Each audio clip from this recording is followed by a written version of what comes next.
reincarnation, does it exist, first of all? Yes. It does exist. Exactly.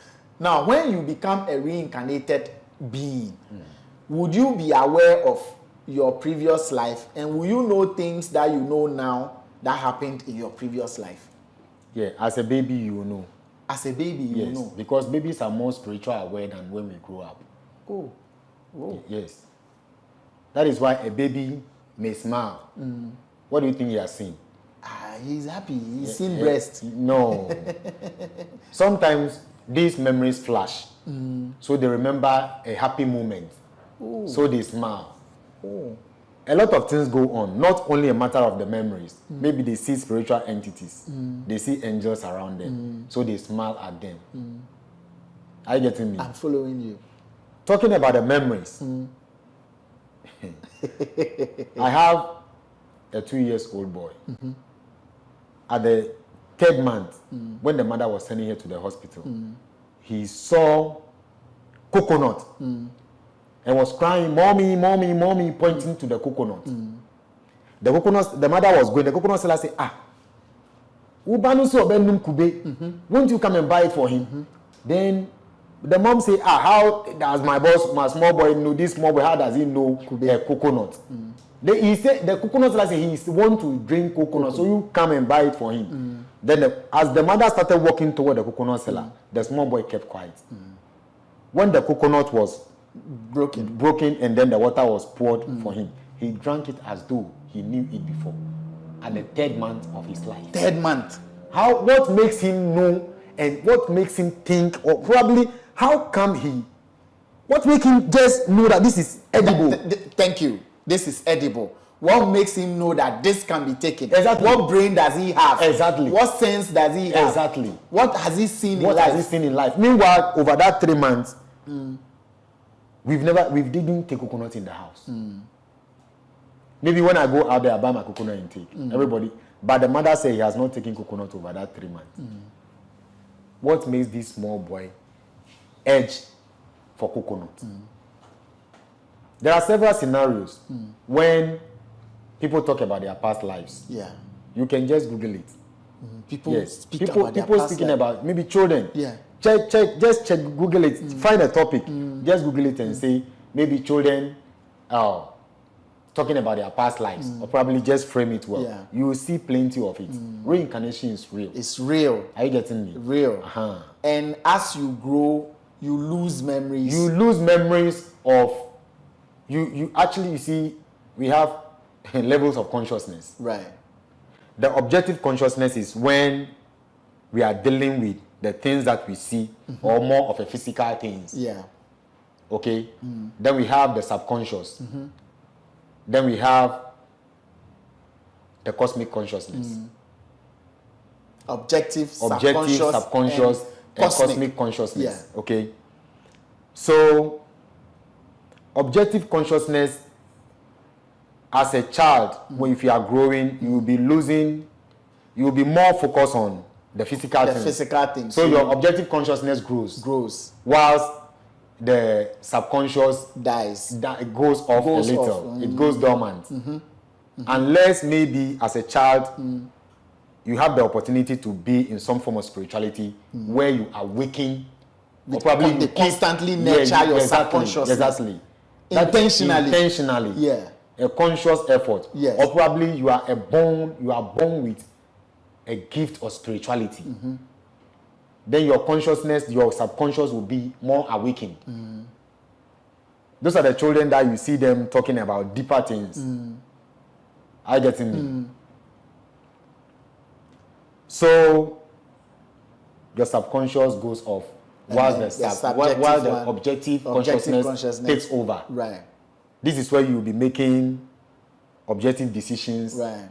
Like you know how to bath, then comparing yourself to your fellows, and so on and so forth. While the subconscious can give you spiritual information about the future, about the past, about that which is even unknown to the physical mind. That is what it is. It's deep, you know. It's more than a topic that we can tackle. Yes, we can tackle just superficially. Exactly. We need time for it. Exactly. But last question on reincarnation. Do I have the opportunity to decide when I want to come back and in what form I want to come? Okay, me, I'm a male now. God, if you are bringing me back, still maintain me as a male because I like what I do as a man. Or I don't have a choice. God will decide what I become, a goat or a cat or a sheep or a female in China or in India. You have a choice. The choice you have a choice. Yes, the choice you have could be made now as you live. The choice I have to be reincarnated would have to be made now as I live. Yes. Ooh. Other than that, the principles governing reincarnation will make that choice for you based on your deeds and probably that karma we call. Based on your karma, then it will be made for you. So if you don't make it yourself, your activities will be used to make that decision for you. Exactly. Right. Yes. Right. Assuming there is a prayer that you can do, or probably, let's say, a ritual that you can do to determine where to be born, whether to be born as a female or male, whether you want to be born in America in your next incarnation. There are rituals and prayers that could be done. You are kidding me. Yes. The principles governing the universe, they have been laid down already. They are there. They have been laid down by the Creator. Yes. And you can only do something small about some of them. Okay. So when the time is due for you to reincarnate, like I said, assuming maybe you have to be born in a very poor family. Yeah. Because maybe in your previous incarnation, you had a lot of money, but you didn't help anyone. Then you'll be born into a poor family so that you suffer the consequences, probably the pain of others, so that you will learn from it. This life is a learning place. We are here for perfection. It is even mentioned in the Bible. We are here for perfection. Yes, but I will not go. We'll monetize it. Yeah. We will not go into it. Yeah. I get it. Yeah. So, if you are here, you learn your lesson from the bitter side of life. Then your next coming, these things will be recorded in your subconscious. So you don't know what to tell you that stealing is not good. Somebody is born and has never, probably maybe as a child, you will take your mother's maybe 10 pesos somewhere. Right. Or maybe you put your hand in the soup because maybe you are hungry.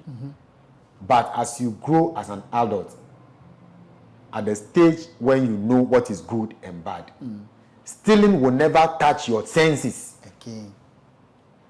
Because your subconscious has the record of your previous incarnation.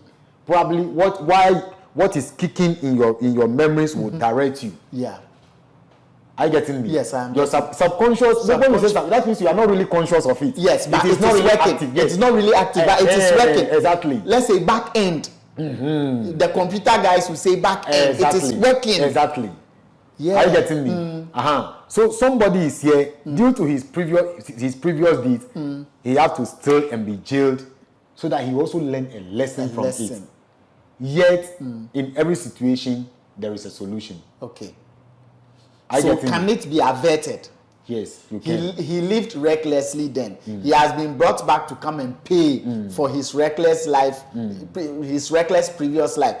Can that punishment be averted now? Yeah, it can be averted. It can. It can be averted. It can be averted. You just need to do more good. Okay. And as you do more good, you are compensating for your negative karma. Good, because it's just about balancing. Yeah. So if you balance things well, you will come back very happy. And if you were a very good person then, and do good people get reincarnated? Yes. To come and do what? To come and continue their good jobs. To come and continue their good deeds. Good people. People who do good, who help. People who take care of the orphans. Yes. Like they are good. People whose house people walk to and find food. Yes. They reincarnate so quickly. To come and continue. To come and continue. They reincarnate so quickly. Actually, when people keep calling your name, if Asimasi were to be there, he would have paid my son's school fees. How? If Asimasi were to be there, I won't be hungry. I would be hungry now. Yes. those things make you reincarnate so quickly. So quickly. Because people need you here. People need you here. Exactly. And those people calling you, will you reincarnate where they are calling you for you to do what they are asking you to do? Or you go and reincarnate somewhere and continue to do good there? You see, humans, we are family. Right. We are not really different. We are not really different. Yeah. We are all we one. Are all one. I get me? Yeah. So though people are calling you, the Creator will look at where you are needed the most. And he will take you there. He will take you there. Ah, Charlie. Death cannot be the end of consciousness. If it were, it would imply that consciousness emerged from nothing, as science suggests, and then vanished into nothing, which is illogical. This is as nonsensical as the belief in the Christian and Islamic concepts of heaven. According to scientific understanding, the egg and sperm that formed the zygote, which eventually became you, are merely chemicals devoid of consciousness. So, where did your consciousness come from? The Abrahamic God did not create your consciousness because creation has concluded, Genesis 2:2, Quran 7:54. This is where true spirituality becomes relevant. Universal spirituality transcends the limitations of science, and by exploring phenomena such as teleportation, we may begin to uncover the true nature of consciousness. By consciousness here, I am not referring solely to human consciousness or brain-bound consciousness. There is more to consciousness than that. We must think of the quantum field as a field of consciousness. Christian apologists often argue that Jesus was one of three spirits, the Trinity, who took the form of a man. This suggests that, as a Jewish man, Jesus existed as a spirit before incarnating in Israel through a woman. Interestingly, this concept closely parallels the idea of reincarnation, that all beings exist as spirits before manifesting in physical form on earth. However, Christians frequently emphasize Jesus' uniqueness, perhaps driven by a desire to assert his superiority. To reinforce this belief, they claim he was God before his incarnation.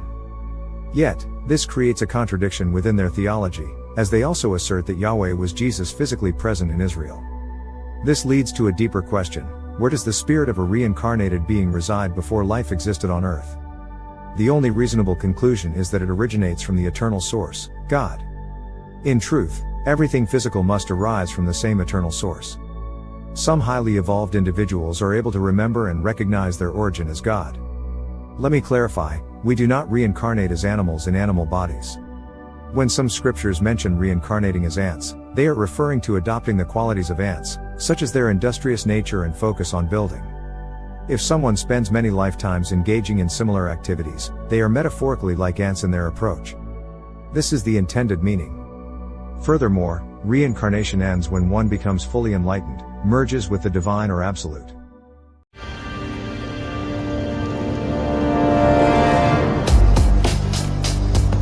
The Matrix is a system, Neo. That system is our enemy. But when you're inside, you look around, what do you see? Businessmen, teachers, lawyers, carpenters, the very minds of the people we are trying to save. But until we do, these people are still a part of that system, and that makes them our enemy. You have to understand, most of these people are not ready to be unplugged. And many of them are so inert, so hopelessly dependent on the system, that they will fight to protect it. Freeze it.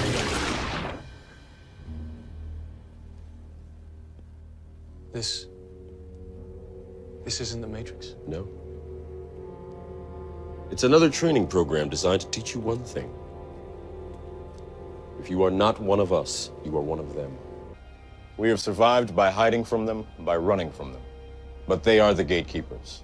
They are guarding all the doors, they are holding all the keys, which means that sooner or later, someone is going to have to fight them. Someone. They will never be as strong or as fast as you can be.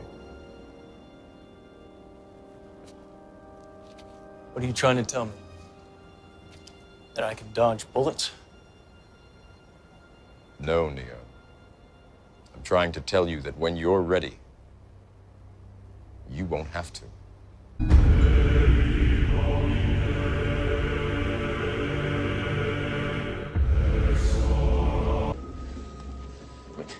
This was never about money for us. It was about us against the system.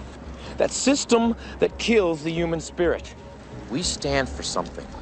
To those dead souls inching along the freeways in their metal coffins, we show them that the human spirit is still alive.